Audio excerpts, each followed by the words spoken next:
জলভাল্লুক, water বিয়ার নাম শুনেছেন? শোনেননি তো? পৃথিবীর প্রাচীন জীবগুলোর মধ্যে এটিও কিন্তু সেই প্রাচীন জীব। আসলে আমি বলছি টার্ডিগ্রেড জীবের কথা। এরা কিন্তু অতি ক্ষুদ্র প্রাণী, যা আপনাকে মাইক্রোস্কোপ দিয়েই দেখতে হবে। মজার ব্যাপার হলো এরা 30 বছর পর্যন্ত বিনা খাদ্য গ্রহণে বেঁচে থাকতে পারে।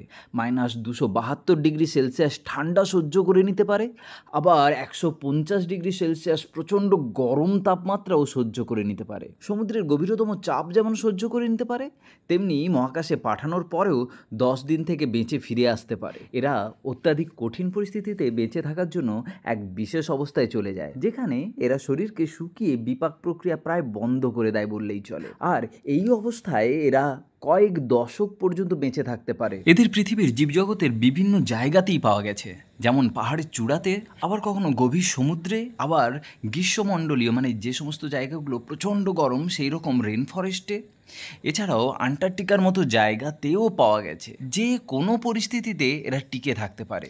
এদের সাইজ মাত্র 0.5 থেকে 1.5 মিলিমিটার। এরা কিন্তু অমেরুদণ্ডী প্রাণী এবং 4 জোড়া পা রয়েছে এদের। 1773 সালে এদের অস্তিত্বের প্রথম আবিষ্কার করেন জার্মান বিজ্ঞানী জোহান আগস্ট এফ্রিয়াম গোজ। কেমন লাগলো আমার ভিডিও অবশ্যই কমেন্ট করে জানাবেন এবং নতুন নতুন তথ্যের সন্ধানে ফলো করে নেবেন।